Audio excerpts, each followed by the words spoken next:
Halo Jabra Tim. Ada sesuatu yang lagi rame nih. Lu harus kasih dia kesempatan lagi. Di atas kertas lo semuanya harusnya menang. Ada bahasan yang paling ditunggu-tunggu. Selamat malam Jebret Tim, selamat malam juga kepada seluruh fans MU yang sedang berbahagia.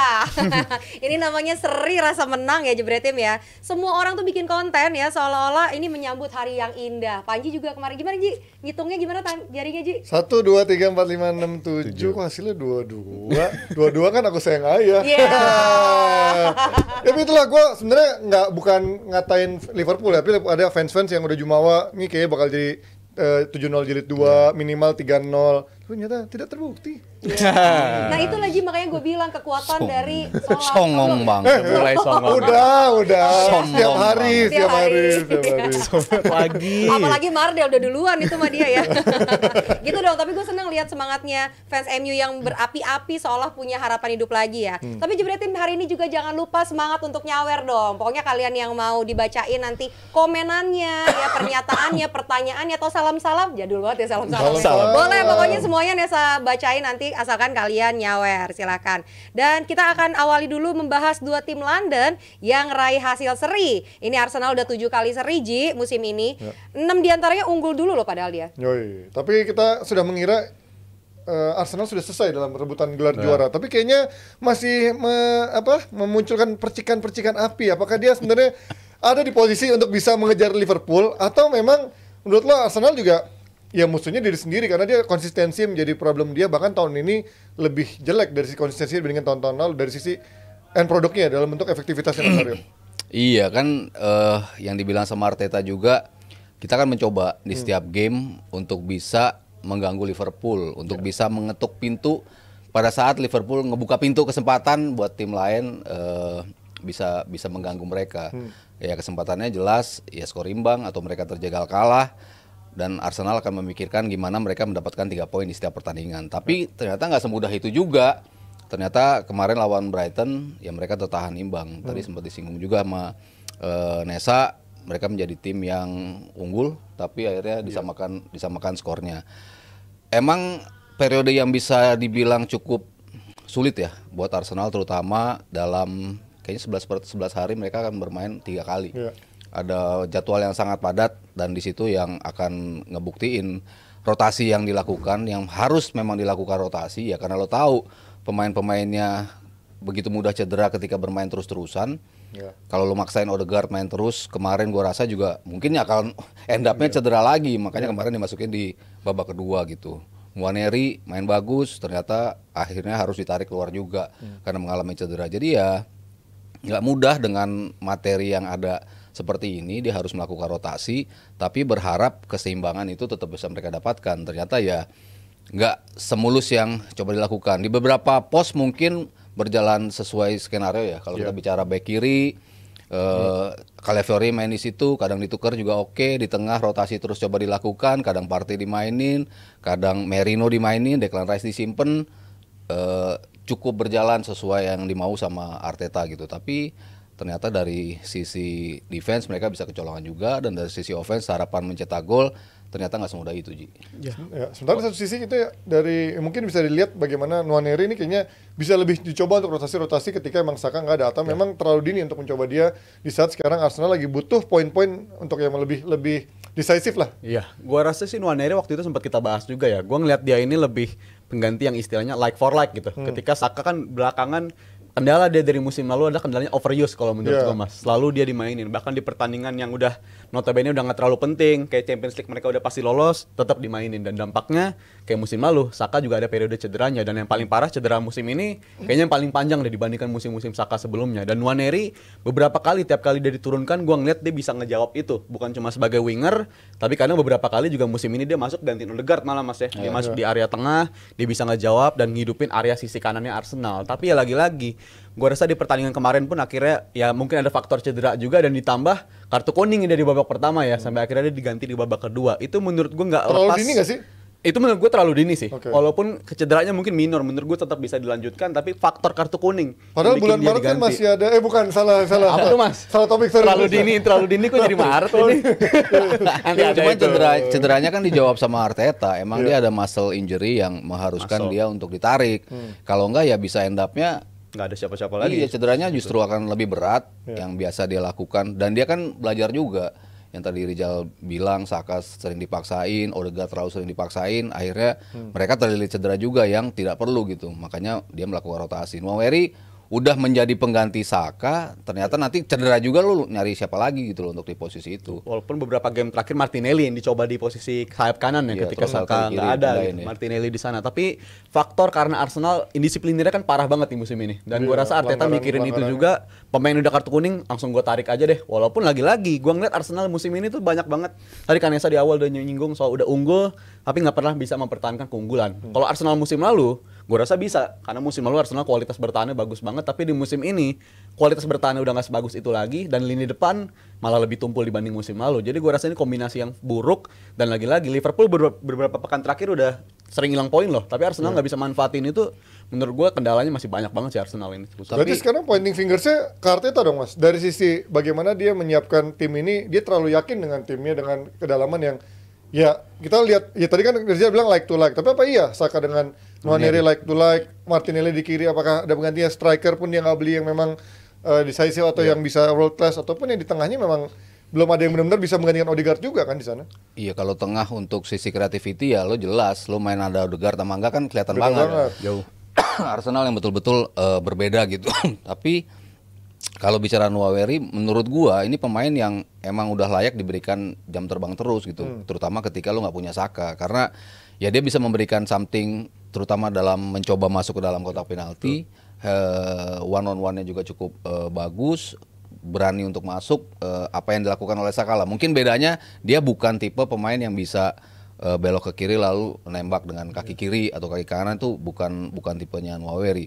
Cuman dalam beberapa game gue nonton pertandingan di mana dia dimain di sisi kanan, justru kadang-kadang nggak diajak terlibat oleh pemain-pemain lain. Berapa kali terlihat sekali dia terisolasi di sisi kanan. Jarang involvementnya tuh nggak dicoba ditarik sama Odegaard dalam bola-bola manfaatin tight space. Itu kan yang biasa dimainin oleh Chemistry-nya Arsenal. belum dapat mungkin Chemistry-nya belum dapat. Kayaknya kayak nggak percaya gitu untuk ngasih bola ke dia, sementara justru lebih ngasih ke Timber yang ada lebih di luar lagi dari sisi itu. Cuman ketika babak kedua Nwaweri diajak terlibat, terutama dalam pertandingan yang sebelum ini, mereka menang lawan Brentford. Lawan Brentford itu Nwaweri akhirnya diajak terlibat dalam game, dan dia ngebuktiin bahwa ya lo butuh pemain yang untuk bisa manfaatin tight space itu untuk membongkar pertahanan lawan, yang lo nggak bisa ketika lawan lo low block. Lo harus bisa mencari pemain-pemain yang bisa bermain one two untuk bisa ngebuka ruang itu. Nwaweri menjadi salah satu pemain yang penting. Makanya kenapa dia ditarik keluar, ya menurut gue salah satu pertimbangan yang cukup matang yang dilakukan oleh Arteta supaya ini pemain gak mengalami cedera. Kalau mengalami cedera, lo sulit lagi lo untuk bisa mencari siapa nih pemain yang bisa pantas untuk ada di posisi itu. Kalau depannya oke, Havertz bisa bermain dan nggak mengalami cedera, ya mungkin Gabriel Jesus bisa digeser ke kanan gitu. Cuman kalau lo nggak ada opsi itu, ya mau nggak mau kan ya dia lagi yang harus dimainin di situ. Dan gue nambahin dikit, kemarin di pertandingan kemarin kan paling bedanya adalah mainin lagi-lagi Partey di sana ya. Sedangkan kalau ada Partey di sana biasanya ada Odegaard di depannya. Dan kita bisa bayangkan kemarin tugasnya berat banget sebenarnya Nwaneri. Biasanya kan sisi Arsenal paling hidup tuh ketika ada sisi kanan mau Nwaneri atau Saka, di belakangnya ada si Odegaard, dan di belakangnya ada fullback yang bisa ngebantu serangan lah, baik itu Ben White atau Timber. Ben White sih menurut gue masih paling cocok sampai saat ini. Dan kemarin mainin si Partey, ya dari segi defensif sih aman, lu relatif aman gitu. Dia secara natural bakal ngisi ke tengah, tapi dari segi bantu nyerang, gue rasa dia nggak sebagus si Timber ataupun si White. Jadi gue rasa tugas yang diemban sama sayap kanan Arsenal musim ini jauh lebih berat dibandingkan musim lalu menurut gue. Gitu, apakah Arsenal masih punya flair?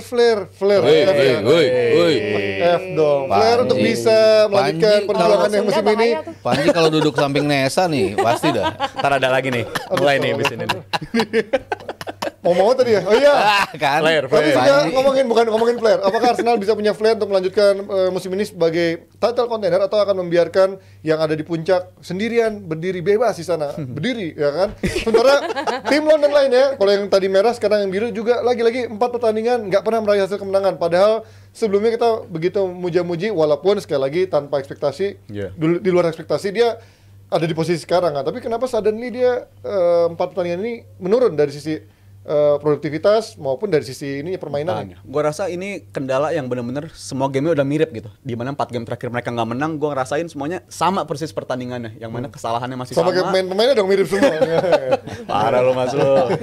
Dan ini udah kelihatan sebenarnya dari momen ketika mereka menang sekalipun. Pas mereka menang dari Brentford 2-1, gua ngeliat ketika mereka unggul 1-0, itu sebenarnya Brentford bisa back in the game banget gitu. Mereka benar-benar nguasain, mereka pertandingannya bikin lawannya dapat momentum lagi, dan akhirnya setelah pertandingan itu mulai datang hasil lawan Fulham, abis itu datang hasil lawan Ipswich, dan kemarin lawan Palace lagi-lagi udah unggul, tapi kendalanya adalah nggak bisa nambah keunggulan. Ini beberapa pekan terakhir, gue sempat ada rasa optimis ya sama Nicholas Jackson, dia kayaknya udah jadi striker nomor 1 deh, Chelsea udah nggak perlu datengin striker lagi, tapi ternyata Dia menjadi Nunes lagi ya.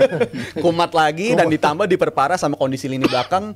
Ketika lu pemainnya fit semua aja, Chelsea belum firm banget gitu. Tapi belum solid banget. Ditambah sekarang udah mulai cedera, dan kemarin mainin pemain muda banget Achiempong, dan gua rasa sulit untuk bisa katakan tim ini sebagai title contender apabila lu kiper nomor 1 aja masih gonta-ganti gitu. Minggu ini Sanchez, minggu depan si Jorgensen. Itu nggak ideal menurut gua kondisi Chelsea sekarang untuk bisa keep up sama Liverpool ataupun Arsenal di papan atas sih menurut gua. Gimana Mas? Lo kan sebagai penggemar Pochettino Lagi-lagi nih. Enggak, tapi enggak, kan lo bilang di awal memang ini hasil yang juga di luar ekspektasi kan. Bahkan mungkin di awal-awal kita akan menyangka Maresca menjadi satu yang under radar untuk dipecat. Tapi ternyata dia di posisi ini sekarang udah di luar ekspektasi. Tapi sekarang apa yang menurut lo, tadi Rizal udah menjelaskan, lo dari ada pandangannya nggak terkait penurunan Chelsea di 4 pertandingan terakhir? Iya, kalau bicara gaya main ya tadi Rizal sempat singgung, identik lah pakemnya mereka udah jelas kebaca, tim-tim sudah tahu gimana untuk bisa menanggulangi lini depan Chelsea. Makanya Jackson kenapa kesulitan, bola-bola favorit seperti apa yang biasa dia manfaatin itu dicoba diredam sama pemain-pemain yang ada di lini tengah. Lalu dari sayap, di mana Madueke gaya mainnya juga di setiap game kayaknya dia nggak pernah ngasih, tadi istilah Panji apa ya, flare ya? Flare. Belum ngasih. Dia nggak bisa ngasih flare untuk berdiri kan? Aduh, jokesnya 18 plus semuanya ya. Panji gara-gara ini. Kita nggak paham Ini karena ada Nesa di sini jadi aduh. Aneh, saya disalahin. Jadi ya orang udah tim-tim tuh udah bisa ngebaca apa yang terjadi pada Barcelona kan pun seperti itu kan. Di awal-awal seperti itu, cuman ketika lo udah bisa nge-crack gaya bermain mereka gini, anti teorinya seperti ini, ya ini yang sedang dialami oleh Chelsea. Dan gue selalu bilang kan, kalau mereka bisa melewati festive season dengan mulus, berarti mereka worthy of the title credential gitu. Tetapi ketika mereka nggak bisa lolos dari ujian ini, berarti memang gue melihat Chelsea yang akan lebih berbahaya memang di musim depan. Ketika mereka sudah semakin firm dengan komposisinya, ada beberapa flare lagi tadi yang ditambahin, yang bisa ditambahin oleh setiap pemain sehingga mereka bisa ngasih something yang berbeda di setiap pertandingannya. Sejauh ini masih gayanya identik banget, siapapun yang dimainkan, formasinya, skemanya, gaya bermainnya tuh sama terus itu, jadi orang bisa membaca. Ditambah tadi memang lini belakangnya bermasalah ya, terutama ketika Disasi, kemarin Achiempong siapa ini? Disasi di awal-awal gue justru lebih melihat dia mungkin pemain yang lebih oke dibanding Fofana di awal-awal ya. Kedatangannya dengan postur yang lebih tinggi, body balance-nya lebih oke, tapi positioningnya kadang-kadang suka keliru gitu dalam antisipasi ya. Kadang zaman Pochettino kadang dimain di kanan, kadang di back tengah kanan, tapi positioningnya pada saat itu lebih oke dibandingkan sekarang. Sekarang ketika dimainin kok kadang-kadang dan sering out of position, dan itu yang gue rasa menjadi bagian dari Chelsea bisa dimasukin oleh pemain-pemain lawan. Ya atau mungkin dengan cederanya Fofana, cedera panjang membuat Chelsea jadi kebingungan siapa partner seimbang buat Levi Colwill yang di back tengah, membuat si Enzo Maresca harus cari terus rotasi di bagian belakangnya. Kita pindah dulu Nes. Sebelum kita pindah udah banyak yang nyawer Ji. Salah satunya dari Jody Bryan 162.025 rupiah. Kalau IPL yang juara Arsenal yang hebat apa Liverpool yang tolol kira-kira? Nah, itu jelas. Mas Aryo gimana Mas? Kalau Arsenal juara? Kalau Arsenal juara. Susah juara sih. Sudah tidak mungkin sepertinya.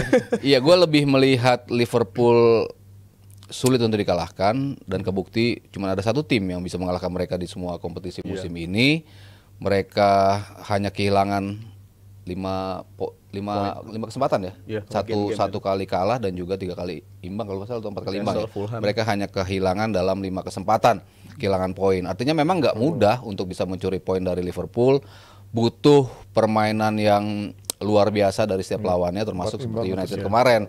Mereka tampil dengan agresiviti yang lebih, membuat Liverpool tidak bisa mengembangkan permainan seperti yang dimau. Tapi bicara standar, ya mereka tetap ada di standar itu gitu. Sementara kalau kita bicara pemain atau tim-tim di bawahnya, sejauh ini gue masih melihat Arsenal yang paling bisa mengganggu mereka. Walaupun nggak gampang juga, nggak sama sekali nggak mudah buat Arsenal untuk mengganggu. Tapi dari sisi quality dan juga squad dan juga pengalaman dalam 3 musim terakhir mereka bisa selalu ada di race sampai akhir-akhir musim, ya gue ngeliat Arsenal masih menjadi salah satu yang bisa menyulitkan mereka. Walaupun City juga udah harus mulai diwaspadai juga ya, karena udah balik lagi back in the Savinho game. udah mulai nyetak gol sama asis ya. Iya. Oke, baca lagi. Oke, next dari Calafiori, Rp100.000. Bacanya Curaçao apa Curacao? Curaçao. Curaçao. Twitter ETI di reply Curaçao, katanya jelek banget taktik Kluivert, kalah sama entah berantah.